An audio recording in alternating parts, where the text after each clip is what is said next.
Good evening, my name's Alex Hamill. And I'm Mark Palmer. And you're watching Dissecting the Mandalorian?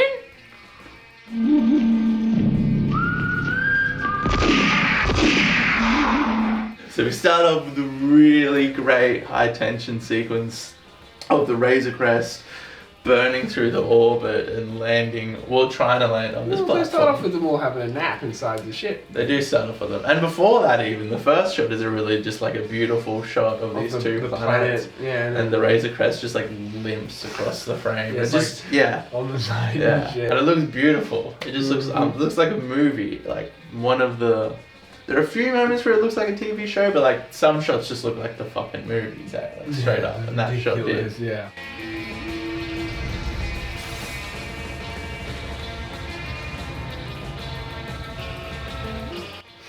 Then yeah, the sequence where the Razor Crest is burning through this atmosphere, it just, once again, they're able to execute an action sequence so well. Mm-hmm. They really just have all their fundamentals down when it comes to like editing and pacing and the shots and the music, and it just all works, and you're just in that moment with them and the ship burning through the atmosphere. You know, some shows, they're just not that finely tuned and you're just not in it, you're not in the moment.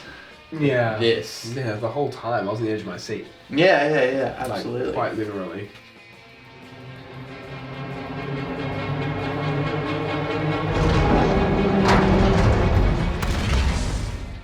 He's like, there's the moments like, even just the words right before they go down, it's like almost being burnt to a crisp. Yeah. It just like adds this whole extra element of like tension. Yeah, absolutely.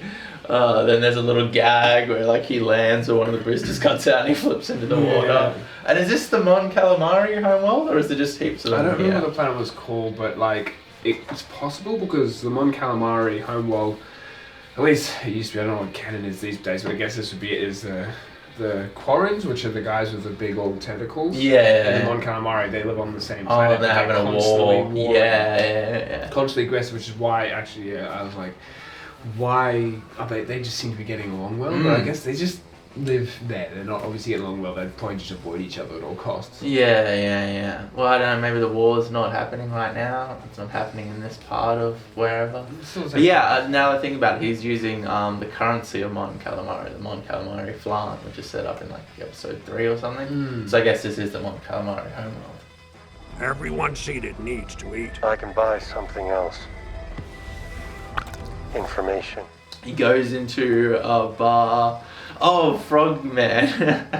Yeah, so Frog Lady walks out, she finds her husband and says a little darling moment. And then Amanda goes up and he's like, oh, so what do you know about my people? And I just imagine Frog Man being like, I don't know. What the fuck are you talking about? Yeah.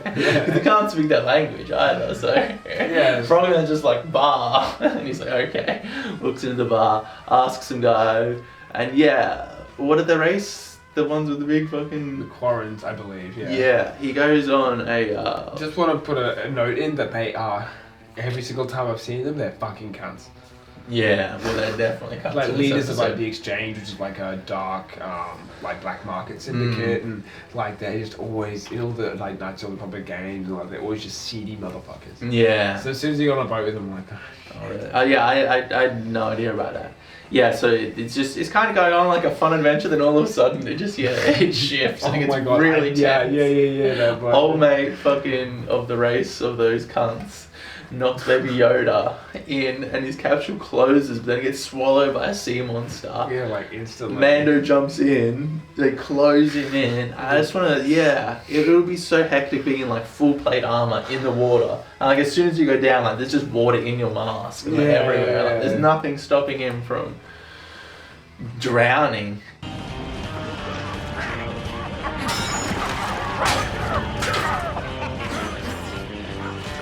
And then we get these fucking 3 Mandalorians fly down, get into a little fight. Yeah. I knew it was Bo-Katan the second I saw her armor.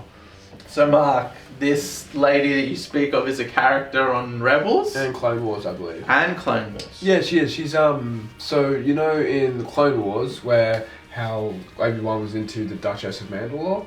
There was that thing, I don't know, you wouldn't see it if you've seen the video I showed you where it shows that Maul kills her and shit. So Bo-Katan is her sister. Okay. And Bo-Katan was actually, well, the Duchess was trying to say Mandalorians are not about war and trying to be peaceful. She was actually against her, trying to bring the fighting ways back to Mandalore. Well, obviously when Maul killed her, he just, like, she tried to take on the mantle herself. Yeah, so I don't know. I knew that she was a character because I'd seen her image before. I'm like, oh, that's that lady from that fucking thing. And then, she immediately takes off her helmet. And Mandy's like, the fuck? Yeah. And I wrote a bunch of shit down. I'll read it out. You are a child of the war.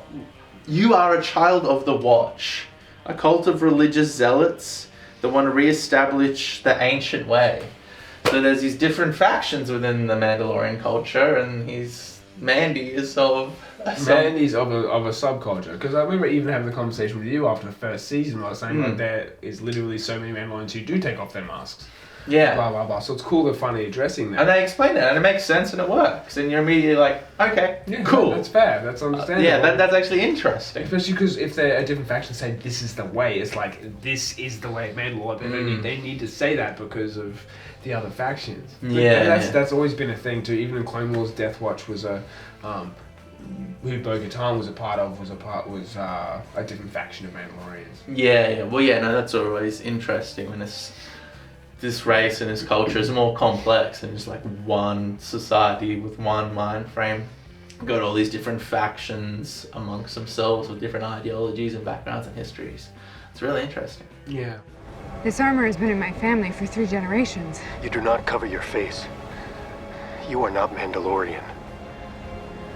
And then Mandy is immediately like, fuck you, you're part of a different religion than me. Yeah, and he flies away. Yeah. There's a really beautiful like sunset shot of him holding baby. Yeah, and it looks like fucking super A grade. Amazing. Yeah.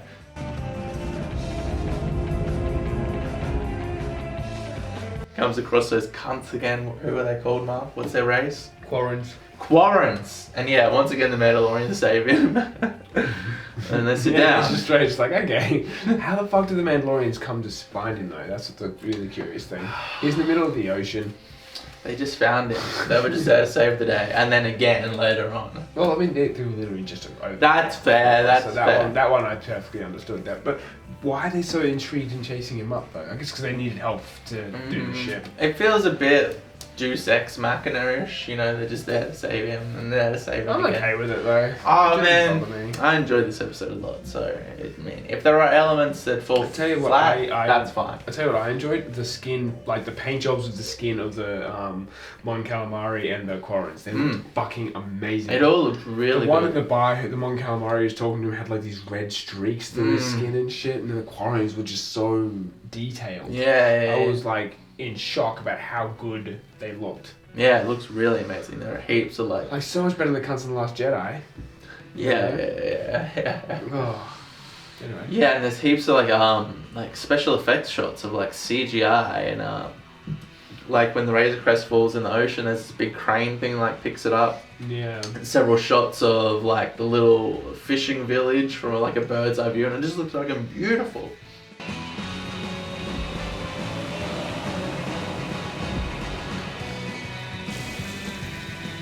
Yeah, so this Bo-Katan lady, you watched her on Rebels and Clone Wars before. How do you feel like they did it adapting her to live action? I mean, she didn't look exactly like I thought. Like with the helmet on and the armor, identical. That's why I knew straight away it was her. Yeah, I thought the helmet actually translated really well to live action. Yeah, it did. It was really good. She herself, it wasn't what I expected, but I definitely can see her. I don't know, the personality-wise, like the way the actress is doing it, the majority of it was good, but there's just a little bit of sass she had, which I didn't recognize through her character. She was more of a bitch than sassy, if that makes sense. Like, she's straight to the point. Yeah, okay. But it's not in a bad way. I didn't have an issue with it. Yeah. But she's quite a bit older after Rebels, I think. Oh yeah, she like I said, she was in the Clone Wars, and then to Rebels, and then now. Yeah. So she's getting on. Yeah, she's getting on. But at this point, she's literally been like basically ruler of Mandalore for a time before the Empire fucked it up. Yeah, true. And yeah, obviously she's looking for the Darksaber. I knew that straight away. Wasn't sure if I was going to mention it in this episode. Yeah, they full on did say. I was going to do a whole where she's like, I need something, and the second I'm like, okay, she's after the Darksaber, but I was like, if I do mention this and they don't mention it, I might put a spoiler thing, you know? But yeah, 100% look at the Darksaber because the rule of Mandalore has to have the Darksaber. Yeah, and Moff Gideon has it, so obviously her and him are going to have like, fuck come to heads at some point. It's funny because that's not the only time that sort of shit happens. Like, it's constant. Every time there's a Mandalorian saga in the fucking thing, it's them fighting over the fucking Darksaber. Oh my god, the Mando who's just like, I don't know or care about that. He doesn't even know about the Darksaber. No. He's just like, obviously I can't take the helmet off. Presumably he's going to get wrapped up in it somehow. Of course he will. I feel like not there, they can't show it, and they're building to it, so it has to be shown. Yeah. Ah, that was another thing too. The wrist plates. They're the same ones that are used in the Republic Commando game. Okay. It's like a first-person shooter game where you melee and all this thing goes and stab shit. They really are going out of the way to like put in all of this stuff from like the video games and Rebels and Clone Wars and like even the like Christmas holiday special and those dumb Ewok adventures. You know the Blurgs from season 1. They were from like Ewoks Battle of Endor. That was their first appearance. Wow. And yeah, like the rifle is from the Christmas special. And yeah, they're going out of the way. Even the speeder was fucking Anakin's speed. Like, Yeah. and shit. They're going out of the way to include all. But that's the Star thing. Wars. Anyone can easily watch this and not notice any of it, and that's fine too. But it's just Yeah, well, I don't notice a nice lot of little it. Easter eggs for fans. Yeah. You know? Yeah, well, I'm down with the films, but I don't know a lot about the... Well, it's not the extended universe anymore, is it? What's it called now? Disney's new canon, after they deleted... There's Legends and then there's Disney. Well, yeah, the EU is Legends now. Yeah. Back in my day, it was called the EU. Yeah, I remember. Extended universe. Legends, EU, that was what it was. Now it's Legends, and then this is just canon, I guess. Yeah, they're basically robbing this Imperial ship of its weapons. And yeah, there were some great fucking action sequences, just like... So good. Horribly violent, and like they look amazing because there's like live action and watching all this craziness. I just from watching The Expanse though, The Expanse goes into the physics of gravity like a whole lot. Like it's actually a really big element within the story. And yeah, just after watching so much of that, they just don't do it at all on this. Or they do kind of. It's weird. It's inconsistent. Yeah. They get on the ship to start with, and they're like breaking orbit. Like the ship is fucking flying through the atmosphere. And that's crazy. That's like 5Gs, like you're getting pushed and back. yet they're walking fine. Yeah, and they're not. And I guess that's fine. And like the Star Wars universe has an explanation for that somewhere. Surely. But then later on, when it's going the other way. He like ring, and they go whoa, and they will go whoa and knock over a bunch of people. When it's going up, they're sitting there having battles, throwing grenades. Yeah, so and it doesn't matter then. They're like falling down. Yeah. So it's not consistent. No. I mean, obviously they have. Well, see, it happens in Revenge of the Sith too. Like in the first when the ship's going down, they start all falling and stuff. But the way I took that is that ship took a lot of damage. So at that point, this ship was perfectly fine. So Yeah. I think we would have something in it to make that. It's not. Star Wars isn't really at its heart. The original trilogy, let's say the original trilogy, isn't really science fiction. It's like science fantasy. Yeah. Like the Arthur Sword in the Stone, you know, Obi-Wan's like the old wizard, Darth Vader. Yeah, they got magic. The knights, they're having a fucking sword fight, you know. So yeah, Star Wars has never really gone into the mechanics of the technology that much. So I guess it's just like it's just a leap of faith. It's just Star Wars. It's just a leap of faith. Yeah. It's not Star Trek. It's not The Expanse. It's not Doctor Who. None of that really bothered me that Star much. Wars. It's like you're like, okay, look, it doesn't have to all make sense. Star Wars. I'm nitpicking here, absolutely. Yeah. That's what I do. Yeah, well, that's me.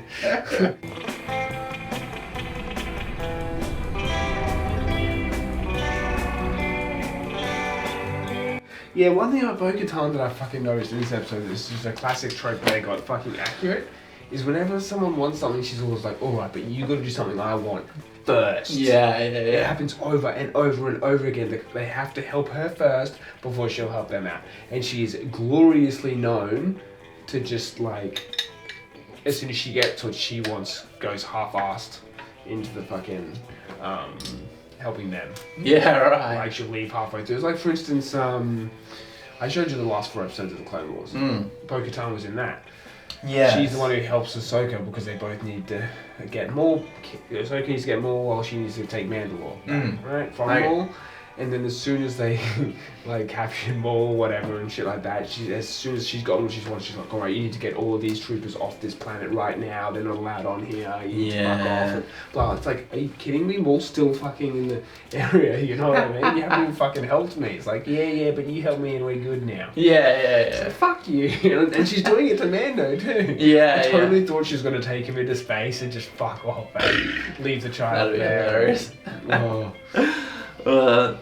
So yeah, basically they do the mission, it's all good, and then she's straight up like, go to this planet, and then Ahsoka is there. Yeah, straight up Ahsoka. I was like, I knew as soon as she goes, I can get you to one. I'm like, that's definitely gonna be Ahsoka. Yeah. But it actually said her name. Yeah, he said it. And then at the end of the episode, he's like, I finally know where I'm taking you. So presumably the next episode's gonna be Ahsoka? I already know what half of the dialogue of this is gonna be. I'm not a Jedi. I haven't been a Jedi for a long time. We've already seen this in episode 9, Mark. Well, that's just what that's pretty much what Ahsoka. Every time anyone even mentions it, like says, "Oh, you're a Jedi." See, I know nothing about Ahsoka. Like, I'm just going in like not knowing anything about it. Okay, so she was Anakin's apprentice, obviously. I know that. Obviously. I watched that terrible movie in the cinemas with you when it came out. They go through a lot of shit, blah blah blah, and then towards the end of towards like the 60s, wait for the 60s of the Clone Wars, she gets accused of a crime of killing a witness or something, and they, without even taking a word for it, just started like doing the trials and all this shit, just like not believing a word she's saying. And then they find out, oh, it wasn't her, it was actually one of the other Padawans. And she's so just they falsely accused her. So they said, actually, you know what, but we fucked up, do you want to be a Jedi Knight now? Sort of thing, like we'll give you the knight status, and she basically just told him to get fucked. Yeah. And left, and then Anakin's just kind of torn, which is like an extra element to one of the reasons he hates the Council in Episode 3, because like they failed her. Even when Obi-Wan says this is how the Council thinks, blah blah blah, he's like she left the Jedi. I was like, well, what other option did they give her?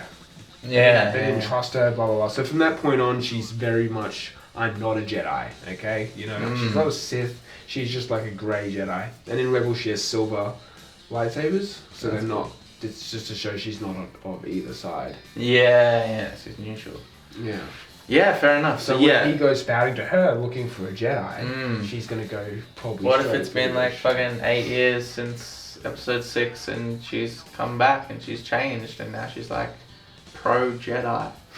I mean, I'm okay with that too. It depends how they portray her, really. I'm totally okay with not hearing the spiel. You know what I mean? But you think it's gonna be the spiel? Oh yeah, it's Ahsoka, man. It's gonna be the spiel.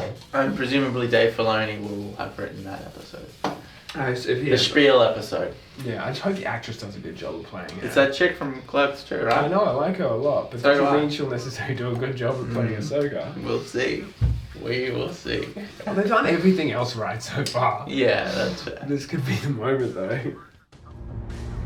Take the Foundling to the city of Caladan on the forest planet of Corvus. There you'll find Ahsoka Tano. Yeah, so there's also a segment in the show where Ella analyzes the best Baby Yoda moments from this episode. So now we enter into that specific segment, which I just introduced. Now, here we go. Don't play with your food. Hey guys, back to another Baby Yoda video. Okay, there's a part where there's red squid guy makes Baby Yoda into soup, but there's something in it. I just want to. And it's like the squid, and it comes out, and the Mandalorian says, "Stop playing with it," and gets a knife and takes it off. And Baby Yoda looks over there, and then they come back, and that's it. Bye! Hey guys, we're doing another one, and I'll get on to the part. Okay, so he's on the ship with this squid guy, and they get some fish and give it to something, and then he swings it, and Baby Yoda gets in, but then Marlon jumps in, and then they close it, and then they get a finger and go poke it for a while, and then Mandalorian's sister came, and they saved her, and Mandalorian said the child sounder, and then the girl went in and she blast the creature and got Baby Yoda, and she said, it's okay, thing. And that's it. Bye, Baby Yoda fans.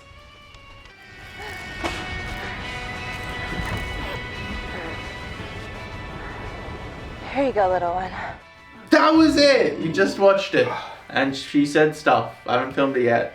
But she did say stuff. Presumably. I don't know. What do you got, Mark? Oh, mate, the little captain, I guess, of this ship. Yeah. Had the worst spray tan ever. Which one? Oh, mate, he was like the one who's like shot the Oh, the old, Even when he turned around, you could see his his skin color behind his ears. Oh fuck, I did. Hilarious. I was like, I know that guy because I've seen him in a lot of shit. Yeah. I have no idea who he is. Spray tan. Yeah, but he was spray tan spammy, so he just. That's hilarious. I was just like, holy shit, that is the most awful spray tan ever. Yeah. Guard that hall. Seal the hatch. Yeah, still did a good job in the episode, but I was just sitting there staring at this fake tandy. Yeah, that's fair. That's fair. Little moments like that can pull you out.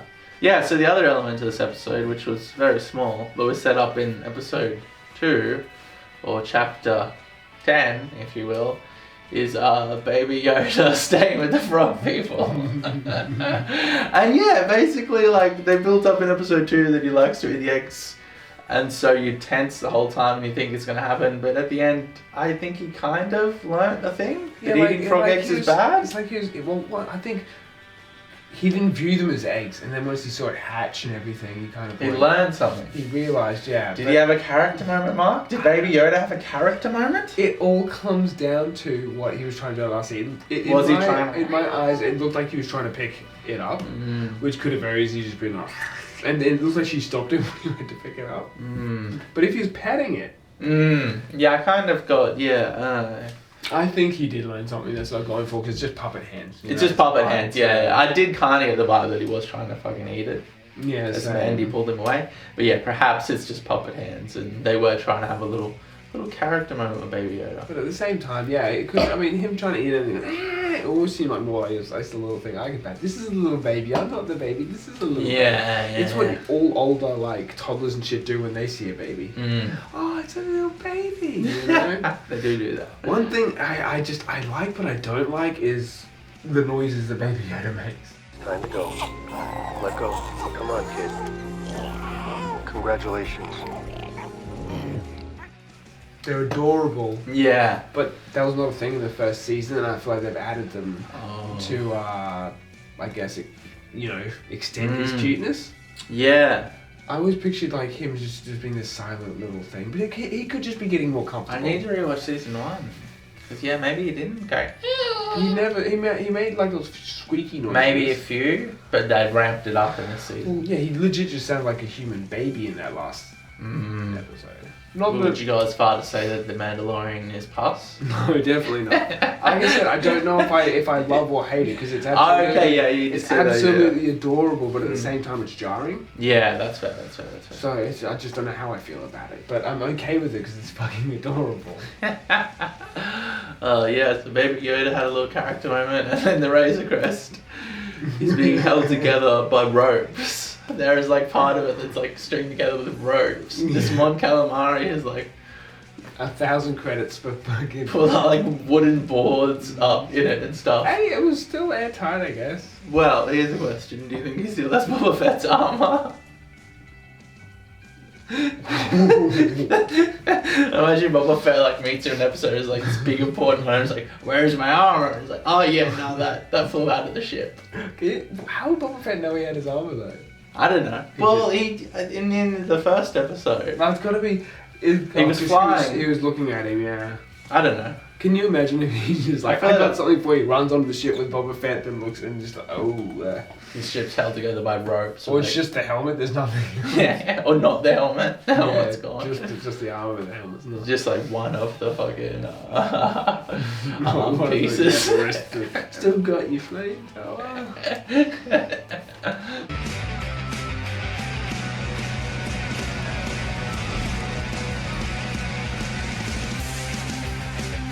I did like how good the Mandalorian armor looked though. Like seeing the different coloured ones instead of just his silver. Not that I don't love his silver. Yeah. But it was nice to see the blue and shit. Different shaped helmets and whatnot.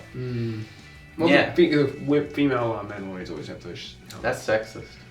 No, legitimately, that's their armor in the Clone Wars and What shit. if they wanted to wear a man's armor? Could they? I suppose.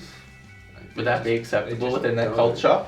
Surely it would, but the problem was the armor is, I guess, built to fit the Yeah, that makes sense. gender. actually. Women have different shaped bodies. Mark!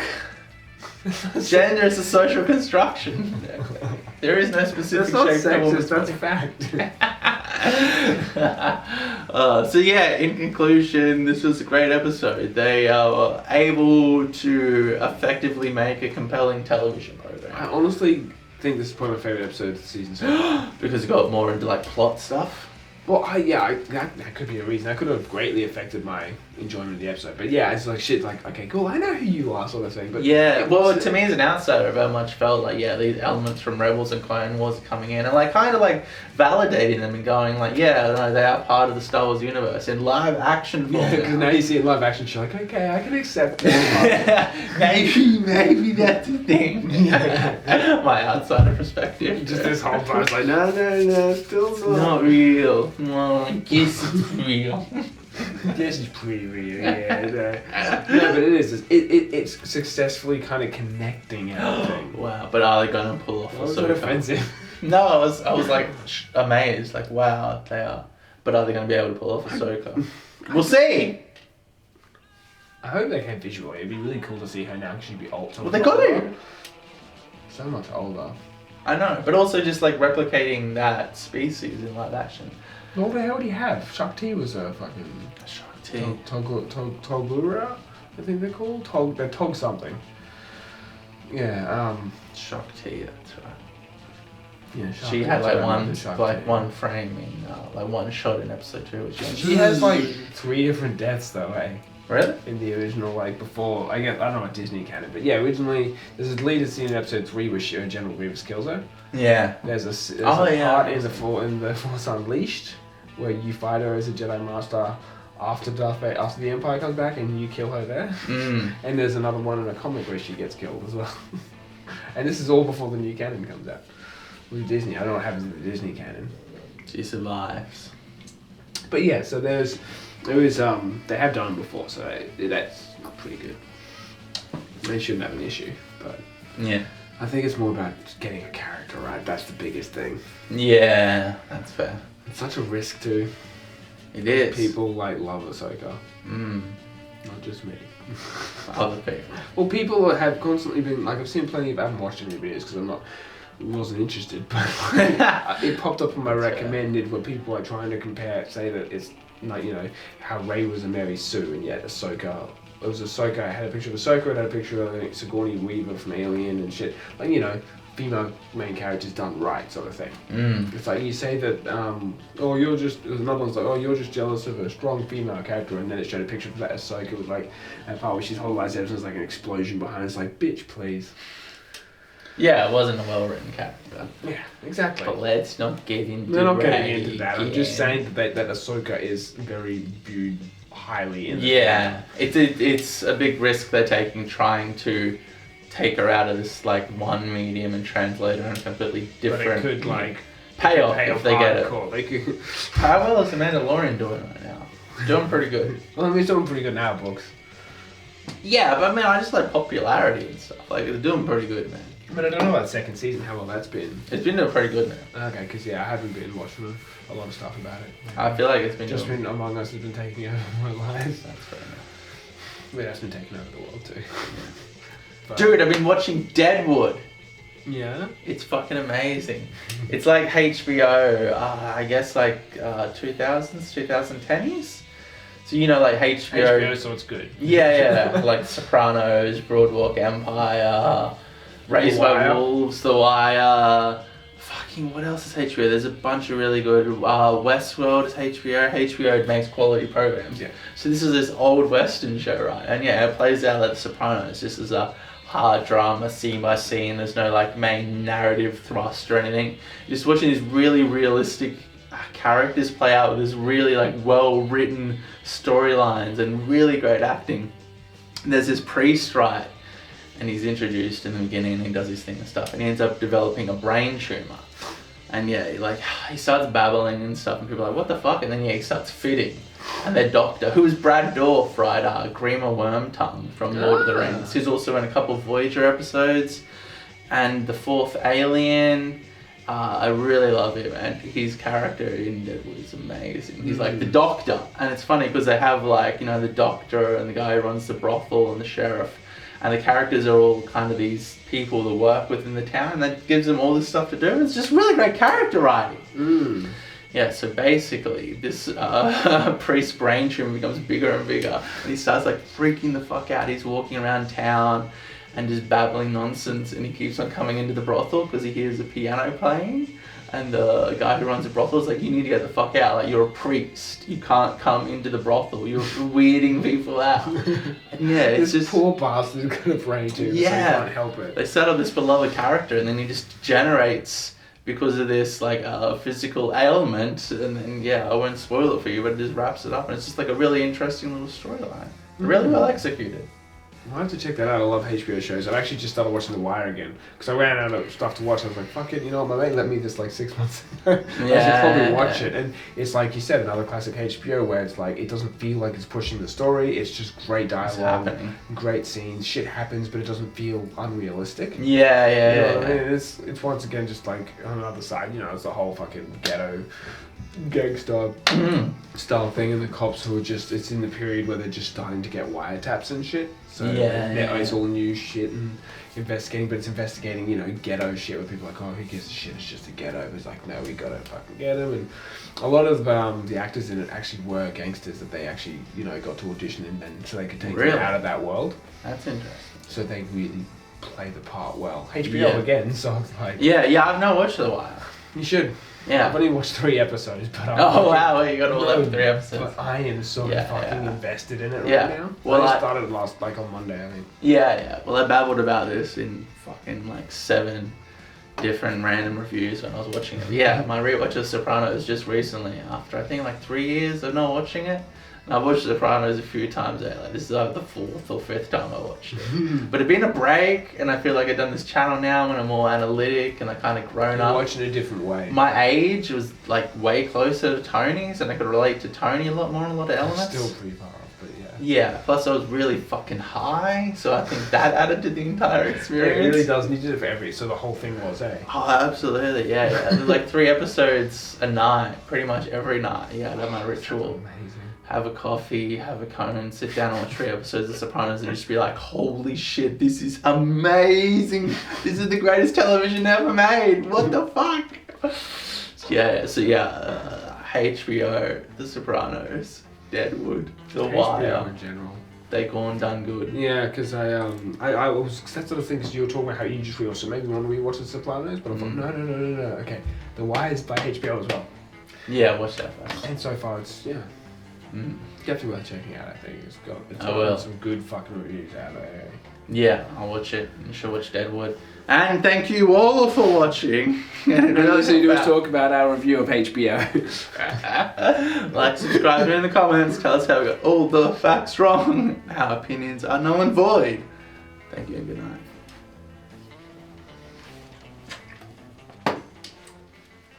That was awesome.